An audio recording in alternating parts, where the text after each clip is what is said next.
well, my project called, I used to collect minerals as a child, and the main idea came from, as a child I was this strange little kid who did very different things, what was quite unusual. Like I collected minerals and crystals, and I did karate, and then I did dance, which was like a mindfuck to the to my classmates. That okay, now you do karate, hit me. Now you do dance, now you cannot even dance. So I was always kind of this outcast because of the because of who I am and what I do like to do. So this is why I used to start to overcompensate and put myself below above the others, like having positions. Like I was the one who always collected the money, and I was taking responsibilities. And I was like a quite good student. So I always wanted to show my better self, to prove that I'm worthy. And then later years, I just realized that I do not have to overcompensate, because I am worthy by my own. So I can do whatever I do enjoy, and I do what I enjoy and what I do, and what I find satisfaction with.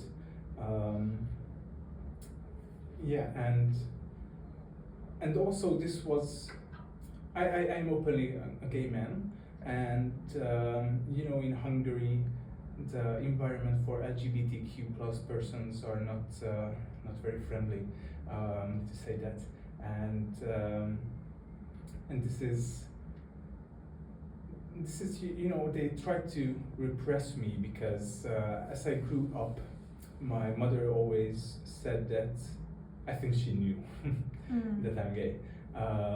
She always said that whoever you're gonna be, whatever you're gonna do in your life, you will be always my son.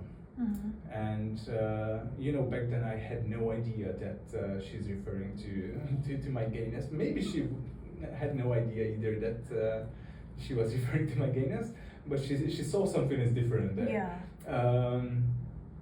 So I was always confident about it, even though I realized it quite late.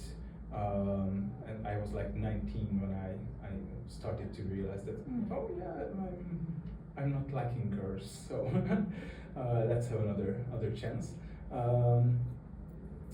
And by that, to realizing for yourself and deciding to accept who you are, it was like a quite hard period in my life, that even though I already let it go and I did what I enjoy, but still to accept myself and my otherness again with my sexual orientation, it was another step to jump over.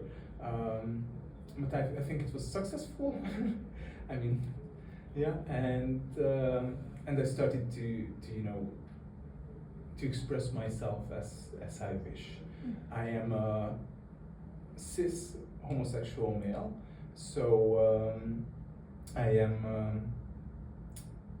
How to say this nicely? Yeah, well, I just did it. To express my inner masculinity and femininity at the same time, to polish my nails or wear like skirts and wear some crazy jewelry. For me, it was like a self-expression that this is who I am. You like it or not, take it or leave it.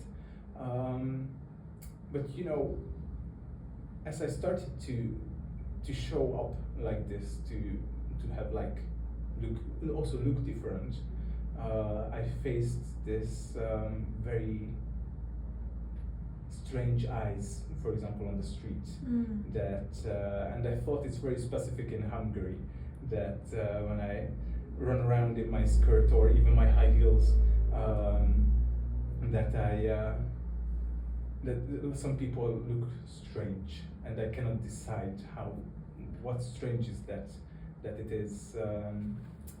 They are just shocked that this is a new thing, and they actually don't bother. They're just like shocked that, oh, nice to see someone like this, or they really judging me because of this, and it's very hard to say. So back to your original question. This is actually the core of my project now here. That how can you express yourself, and how can you be yourself without apologizing to anyone, and how you turned out to be your own self, and also to be shown a little bit of critique by the system what we live in, that even the political system and the social environment what we have here, to like, maybe it's not normal how I look, but first of all define normal, what is normal, and it's quite unusual, but why can't we just see the person who they are, when instead of just looking how they look. So you've talked about, just to go a little bit back, because I think that was really interesting, you've talked about how your mom was acceptant of you, and she was encouraging you and sort of like embracing whoever you are, regardless of whether, because you're saying that you didn't know if she knew and you didn't know, and you embraced it quite late, and you talked about how it was a struggle. I'm wondering, has the experience with the political state in your country, or maybe just the laws or the way that normal is viewed in your country, did that have an impact on, do you think, how late you took to realize maybe your sexuality and the way you wanted to express yourself? Yeah, it can be, because for example, my grandmother, she was at the same time a very traditional and at the same time a very liberal person. So it was always a view of point in my life that what would the village say? So to live your life like to be accepted by the others. It was always like this huge struggle, and it is sometimes it still are. So for example, I started to wear skirts in public like 2 years ago, and in the first few occasions I was like very nervous to. I tried it one at home and say that I look good, but now let's go outside the door, and I had very strange feelings that okay, now this is braveness, this is stupidness. What if someone hits me? What if someone shouts at me? And then I realized that, well, if I do have confidence, that it's even rarer to have these negative impacts. And I still meet with these eyes of disapproval. But I just don't care. I mean, I learned to not care anymore about their opinion.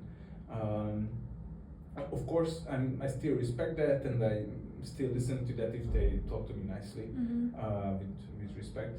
But I don't have to defend myself to anyone, and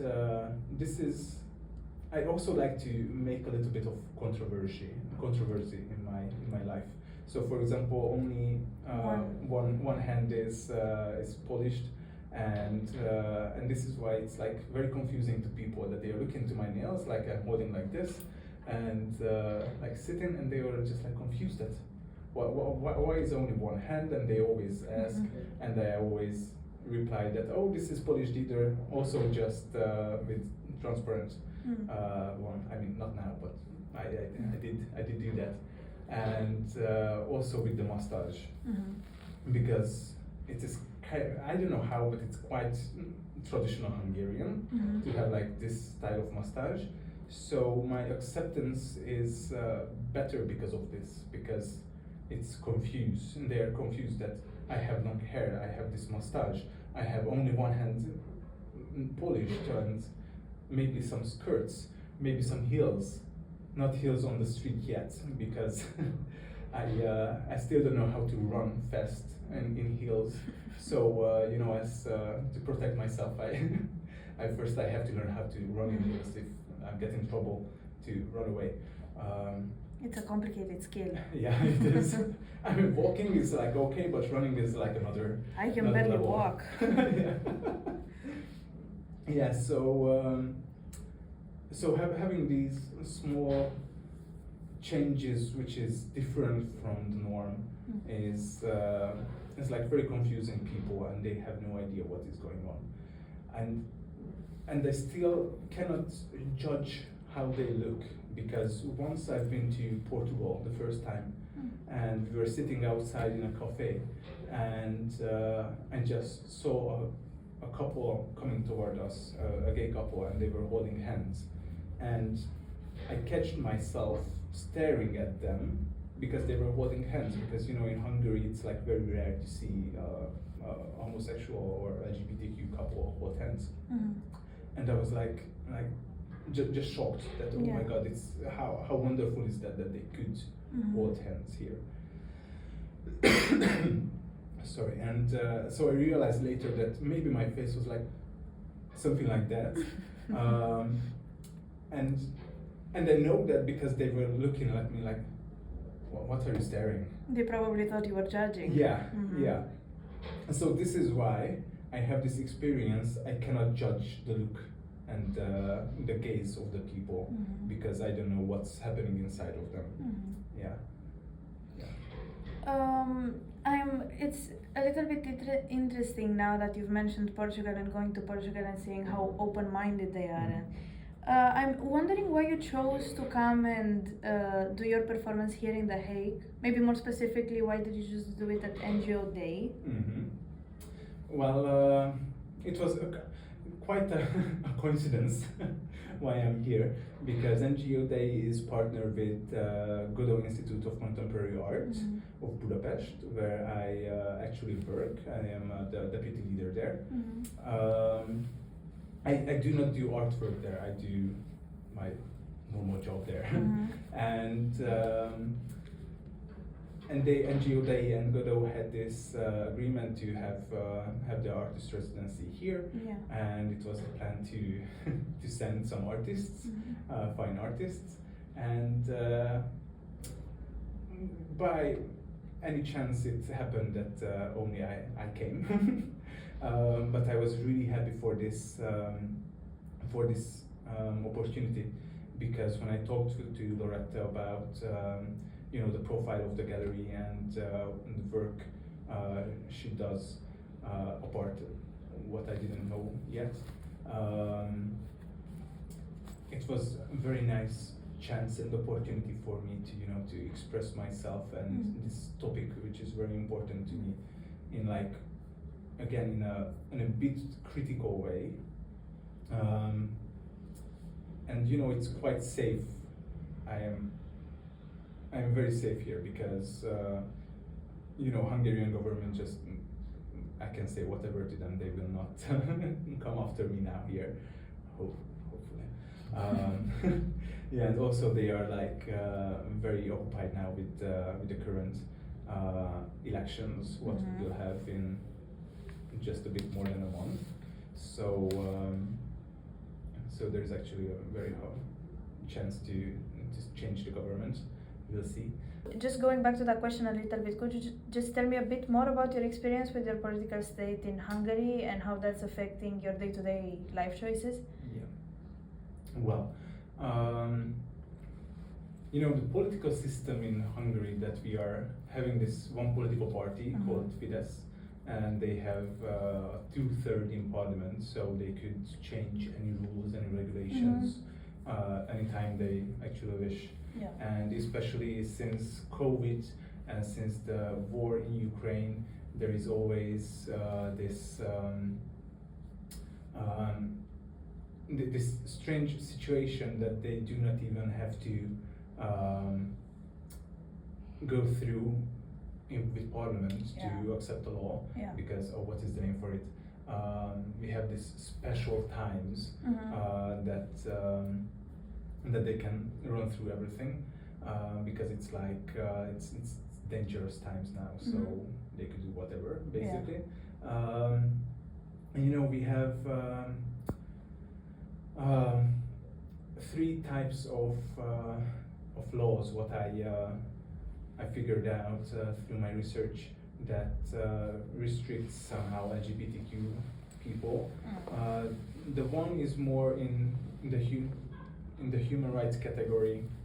It's about, you know, the law about discrimination and the law about marriage and adoption and changing sex, for example, for trans people. And in the last couple of years, they are like very hitting those hearts.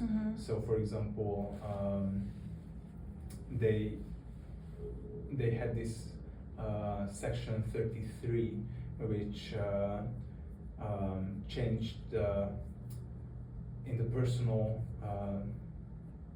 identification cards in the registry. They changed the sex to birth sex. So if you want to change, you might change. I mean, do it, but officially you cannot change it in your papers because it's registered to be at the birth sex, how you born to be, and also you cannot even change your name. And there were huge protests in Hungary back then for that. But you know, protest in Hungary is like we do it because we think that it has some effects, but the political system, they can just do whatever they want. So they do not listen actually, and it has no effect on them that a lot of people are on the streets.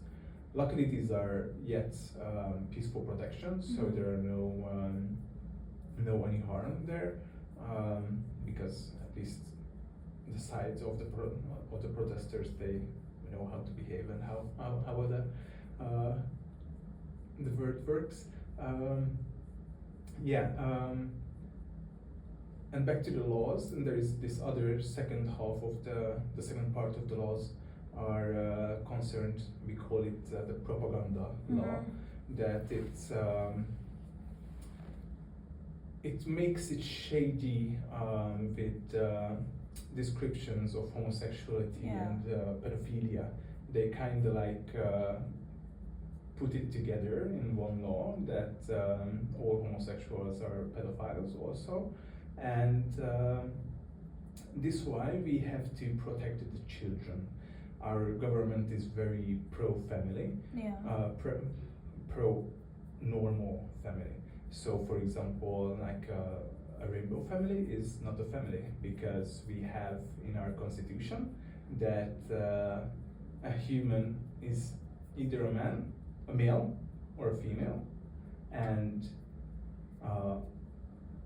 the mother is a woman, the father is a man, and you know, and the whole family is coming from a mother, a father, and the children, and blood relatives. Sorry. Yeah. So so it is quite hard to to live like in this pro-family under this pro-family government that would not accept my family if I would have one. So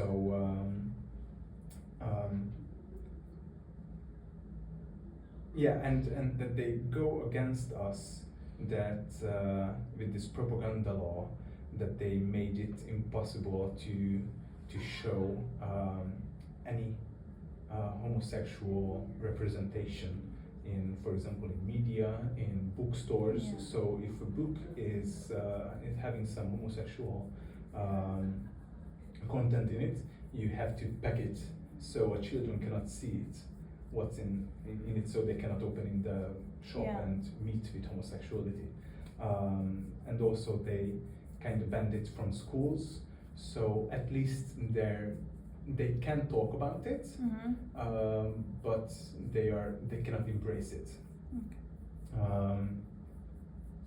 Yeah, so here in media, in education, also in shops with the products, also in commercial, you cannot show homosexuality or whatever it is different from the norm for the health of the children, so they could be normal. Because I don't know, they might think that someone became a homosexual because they saw homosexuals when they were kids, which is, we all know it's not working like that. Even I would be happy if I would see homosexuals when I was a kid, because it was, I mean, I grew up how I grew up. I had nothing to complain about it. But it wouldn't hurt, and maybe I would accept myself earlier and better if I would see some examples in front of me. I mean, now through social media, of course, the visibility is better, luckily. But back then we didn't have social media, so or it was like very early stages. So I haven't even met this type of lifestyle that you could have. And I definitely wouldn't be gayer if I would see more homosexuals when I was young. I would also be this flamboyant. Yeah. And the third type of laws, back to the original question, is like we have Budapest Pride every year for 30 years now, and before the last one, the Prime Minister had this famous sentence in one of his interviews that he messaged to the organizers of the Pride that do not even bother with this year because it will not happen. And then they changed the law of having a meeting and having a gathering. So they changed it so you cannot even have a gathering or a protest if it goes against the children's right to grow up to be normal.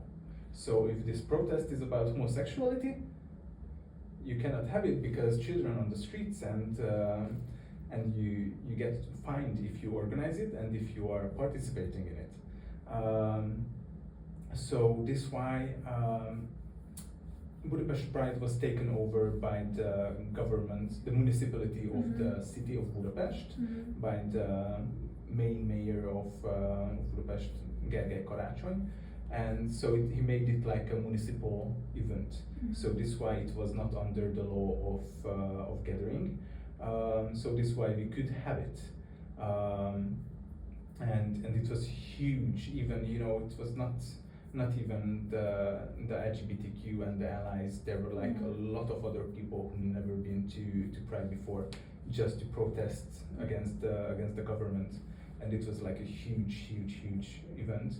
And even though there were police all around, there were all the cameras, because we have law also that they could recognize your face through camera and give you punishment later. But there were so many people, they could not start to register to punish people, so no one was punished except the mayor, because now he's facing some charges, and it's I don't know exactly where the process is, but they're hopefully not, but they're planning to have something against him now. Yeah, and also we have another Pride in Hungary. It's called Pécs Pride. It's a smaller city in Hungary, and the Pécs municipality did not take over the event, so it was organized by another person, and now he's facing actual charges that he organized this one, and he might get to jail because of organizing a Pride. Yeah. So can you tell me then, maybe how that translates into your work and what your exhibition is gonna be about and what you're planning on showing. And also just to keep in mind, the follow-up after this question, maybe you're gonna start talking about it, but you were talking about how you've done art that involved the audience before. I'm just wondering if this project will involve the audience or will have any audience interaction as well.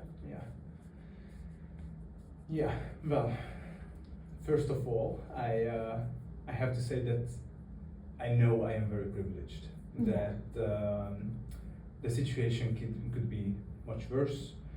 Even from the government, even from the side of my family, even from my workplace, even from any kind of environment.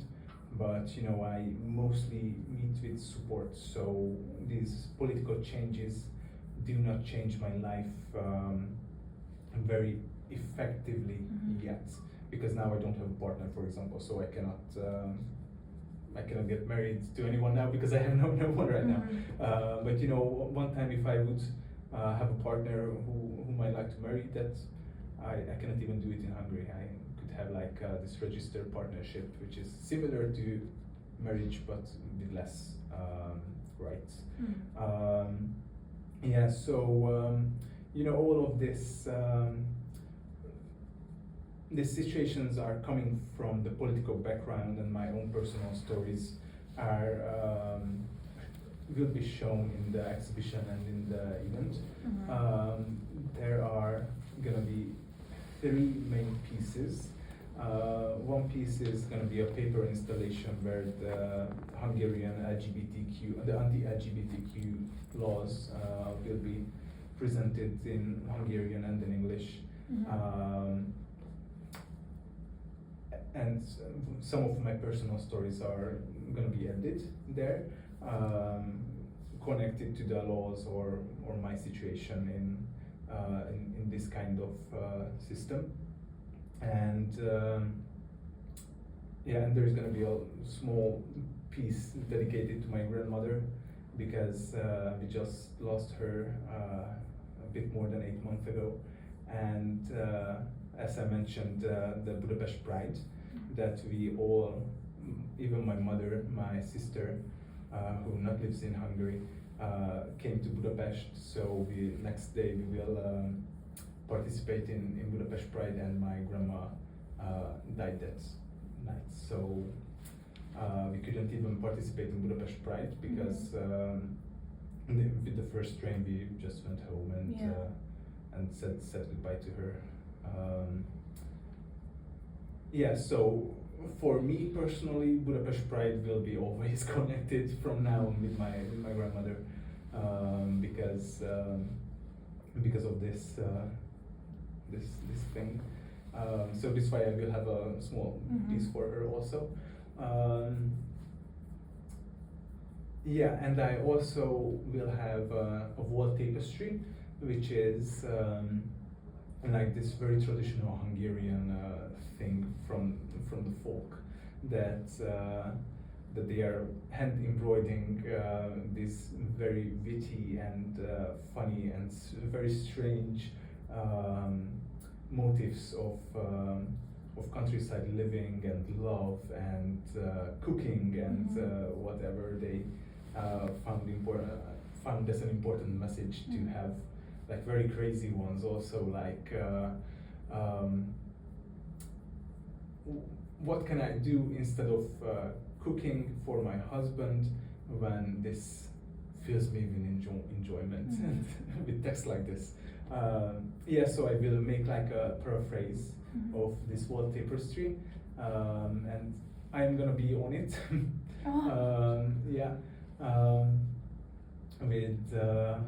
With 3 flags which are important to me and which are kind of representing me. I'm not telling now what flags, but you will see if you come. Keep the mystery. Yeah, keep the mystery. Yeah.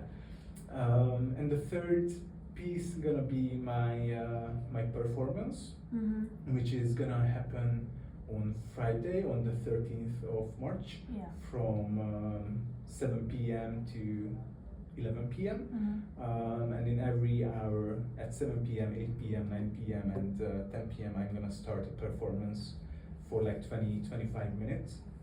And it's also have the same title as the exhibition, that I used to collect minerals as a child. And this performance is gonna be about self-expression, self-acceptance, and how to, like, you know, this very core that every person have, that they have to step through to really become Who they are. Yeah.